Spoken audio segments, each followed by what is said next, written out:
अपने बच्चों को गालियाँ देना और बुरे-बुरे वर्ड्स से बुलाना, निकम्मा, नालायक, तुम तो हो इस काबिल, तुम सारी ज़िंदगी कुछ नहीं कर सकोगे और बहुत एक्सट्रीम किस्म का वर्बल अब्यूज़ बहुत ज़्यादा कॉमन है। मिलेनियल्स आज भी क्लिनिक में बैठ के रोते रहते हैं कि हमारे पेरेंट्स हमें गंदी-गंदी गालियाँ देते थे और हम आज भी उस ट्रॉमा से बाहर नहीं निकल पा रहे। रिलेटिव्स के सामने गालियाँ देना और उन बच्चों का कभी भी अपने रिलेटिव्स को ना फेस कर पाना इज़ रियली वेरी पेनफुल। अस्सलाम वालेकुम, I am Saya Ahmed Neena, consultant clinical psychologist and relationship counsellor. बहुत दुःख के साथ कहना पड़ रहा है कि बड़े बच्चे आके ना क्लिनिक में रो रहे होते हैं, स्पेसिफिकली मिलेनियल्स के हमारे पेरेंट्स हमें बहुत गंदी-गंदी गालियाँ देते थे, इतने बुरे वर्ड्स कहते थे, जानवरों से मिलाते थे, जिसके बाद हम अपने आप को ही फेस नहीं कर पाते, शीशे में देख नहीं पाते, अपने पेरेंट्स को फेस नहीं कर पाते, उनको ये फ़ील नहीं कर पाते कि ये हमारे प्रोटेक्टर हैं। तो ये बहुत ज़्यादा कॉमन है और बहुत सी फैमिलीज़ में जॉइंट फैमिली सिस्टम में तो ये इतना ज़्यादा कॉमन है कि उनके दादा वगैरह भी उनको गालियाँ दे रहे होते हैं या पेरेंट्स अपने बाकी फैमिली मेंबर्स के सामने अपने बच्चों को बहुत आराम से बुरे-बुरे वर्ड्स कह रहे होते हैं। मैं हमेशा चाहती हूँ कि इन टॉपिक्स के बारे में बात करूँ ताकि लोगों का ट्रॉमा आइडेंटिफ़ाई हो और वो ये फ़ील कर पाएँ कि हाँ, अगर ये हमारा ट्रॉमा था तो हम इस चीज़ से बाहर निकल सकते हैं। यूजुअली ये देखा जाता है कि पेरेंट्स की आपस में लड़ाइयाँ हो रही हैं तो वो बच्चों पे गुस्सा निकाल रहे हैं और बुरे वर्ड्स कह रहे हैं। वो ये देख रहे हैं कि हमारे रिलेटिव्स के बच्चे ज़्यादा सक्सेसफुल हैं या वो बहुत ज़्यादा खुश हैं तो वो कॉम्पिटिशन वाले वर्ड्स यूज़ करके कि तुम नालायक हो, तुम में कमी हो, इस तरह से बच्चों के अंदर एक नेगेटिविटी कर रहे हैं।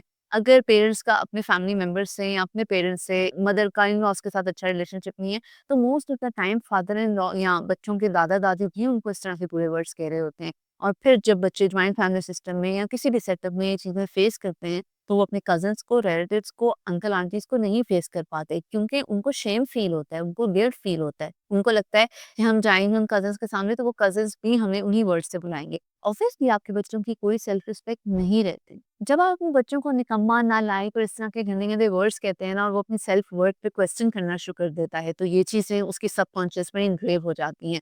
कभी भी वो उससे ओवरकम नहीं कर पाता टिल देन कि अगर वो थेरेपी सेशन ना ले। हर बुरे वर्ड के साथ ना उसके माइंड में एक बिलीफ स्ट्रॉन्ग होता रहता है कि मैं किसी काबिल नहीं हूँ, अगर मुझे घर में ही सेल्फ रिस्पेक्ट नहीं मिल रही तो बाहर वाले क्या देंगे? अगर मेरे प्रोटेक्टर, मेरे पेरेंट्स ही मेरी रिस्पेक्ट नहीं कर रहे, मुझे वो लव और रिगार्ड नहीं दे रहे, तो फिर और कौन देगा? पेरेंट्स को लग रहा होता है कि हमारा जो अपना ट्रॉमा है या हमने ऐसे लाइफ में टॉक्सिसिटीज़ फेस की हैं, तो हम ये कर सकते हैं या हम बच्चों के भले के लिए कर रहे हैं। नहीं, आप अपने बच्चों को किसी जानवर के साथ मिला रहे हो, उनकी शक्ल को एसोसिएट कर रहे हो किसी और एनिमल के साथ, तो क्या आप ये सोच रहे हो कि आप अपने बच्चे की बेहतरी चाह रहे हो? मतलब बेहतरी चाह रहे हो? कभी बैठ के इस बारे में सोचिएगा ज़रूर। बच्चा अपने पेरेंट्स की नज़र से अपने आप को देख रहा होता है। जस्ट इमेजिन कि वो आपको दुनिया में बहुत अज़ीम जान रहा है, आप उसके लिए सबसे बड़े प्रोटेक्टर हो। वो आपकी गोद में आके बैठेगा तो प्रोटेक्टेड फ़ील करेगा और वहीं से उसको गंदे-गंदे वर्ड सुनने को मिल रहे हैं। वो आपके बारे में अपने दिल में कैसे जगह बनाएगा? वो मुकाम कैसे रहेगा? वो आपकी रिस्पेक्ट कैसे करेगा? वो अपने आप की रिस्पेक्ट नहीं कर पाएगा। वो बाहर दुनिया में अपनी पोज़ीशन को कैसे देखेगा? क्या वो अपने आप को कॉन्फिडेंट फ़ील कर पाएगा? नहीं। उसकी सारी ज़िंदगी सेल्फ एस्टीम इश्यूज़ रहेंगे, वो एंग्ज़ियस रहेगा। उसको ये डर लगा रहेगा कि पता नहीं कौन, कब, कैसे उनको कोई भी बुरा वर्ड कह जाएगा और उसको आदत ही नहीं होगी कि उसने अपने आप को डिफेंड करना है, तो वो दुनिया में और लोगों से भी वही चीज़ एक्सेप्ट कर ही जाएगा। I remember a patient he used to visit और वो कहता था कि अब मैं 18 साल का हो गया हूँ, अब देखना, अब मैं अपने पेरेंट्स के साथ क्या करूँगा?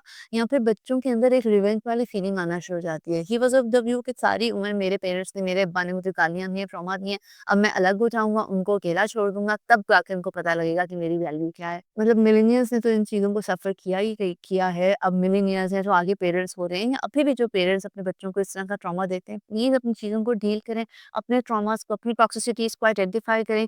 जो आपके मेंटल हेल्थ इश्यूज़ हैं, उनको एड्रेस करके साइकोलॉजिस्ट के पास जाएँ, जैसे आप बाकी डॉक्टर्स के पास जाते हैं। दिल के डॉक्टर के पास जाते हैं, किडनी में कोई मसला हो, लिवर में कोई मसला हो, बुखार है, हम डॉक्टर्स के पास जाते हैं, साइकोलॉजिस्ट के पास जाएँ, उसको बताएँ, मेरे मुँह से ऐसे अल्फाज़ निकल जाते हैं। लेकिन ऐसा नहीं होना चाहिए ना, हमारे मुँह से ऐसे अल्फाज़ क्यों निकल जाते हैं? हम क्या किसी और के लिए ऐसे वर्ड्स कहते नहीं, क्योंकि हम बच्चों को अपनी मलकियत समझ रहे होते हैं और हम अपने आप को बताते हैं कि हम उनको कह सकते हैं, तो ये चीज़ हमारे अंदर बहुत ज़्यादा कॉमन होती जा रही है। अब इस चीज़ को डील कैसे करना है? ज़ाहिर-सी बात है एक ट्रॉमा फेस कर लिया है, therapy is first and foremost step कि आप थेरेपी लो, ट्रॉमा फोकस्ड थेरेपी होती है, ट्रॉमा डिसोसिएशन टेक्निक्स होती हैं। आपने अपने आप को बताना है कि ओके, मैंने लाइफ का ट्रॉमा फेस किया है, I have been through so much लेकिन अब टाइम है कि मुझे इस सबको भूल जाना है ना। आई नो ट्रॉमास को भुलाना इतना आसान नहीं होता लेकिन you have to step into the therapy you have to fight with your unconscious subconscious thoughts, जिसमें आपकी वही चीज़ें अल्फाज घूम रहे हैं, आप अपने आप को उन्हीं बैड वर्ड से एसोसिएट कर रहे हो, वो एसोसिएशंस को वीकन करना है, अपने आप को अपने ट्रॉमा से डिसएसोसिएट करना है। आपने अपने आप को बताना है कि किस तरह से वो ट्रॉमा अब आपकी लाइफ का पार्ट नहीं है। और फिर वही बात आ गई अकॉर्डिंग टू रिलीजन भी, या कुछ काइंडनेस भी, मैं तो अपनी फ्रेंड्स को ये कहती हूँ कि माफ़ कर दिया करें पेरेंट्स को, शायद उनको रियलाइज़ ना हुआ हो, या शायद उनको किसी ने बताया ही ना हो कि ये ट्रॉमा है। लेकिन मैं अपनी वीडियोज़ के थ्रू ये ज़रूर बताना चाहती हूँ कि ये जो सारे ट्रॉमाज़ हैं ना, हमें इनको आइडेंटिफ़ाई करना है और रिपीट नहीं करना। और प्लीज़ अपने बच्चों को मारने से, गालियाँ देने से, बुरे वर्ड्स कहने से परहेज़ करें। This can affect their mental health way too much, ना सिर्फ़ उनकी मेंटल हेल्थ, उनकी लाइफ़ में अचीवमेंट्स, उनके फ्यूचर रिलेशनशिप्स, उनके डिसीजंस, हर चीज़ तबाह हो जाएगी। So this is me, Sara Ahmed Meena, clinical psychologist and relationship counselor. I am very hopeful कि आज के इस वीडियो ने आपको हेल्प आउट किया होगा और आप लोग इस चीज़ से बाहर निकलने की कोशिश करेंगे, और अगर आपने अपने बच्चों को इस तरह से कुछ कहा है, उनको सॉरी भी बोलेंगे। मेरे चैनल को सब्सक्राइब कर लीजिएगा ताकि नेक्स्ट जो भी वीडियोस आएँ वो आप तक पहुँच सकें, और कमेंट सेक्शन में ज़रूर बताइएगा अगर आपने या आपके किसी प्यारे ने इस तरह का कुछ सफ़र किया है और वो आज भी उस ट्रॉमा में है। So it's right time to wake up, tell yourself that you have right to work on your mental health. जब तक नई नेगेटिविटी आती है, अपना ख्याल रखिएगा। अल्लाह हाफ़िज़।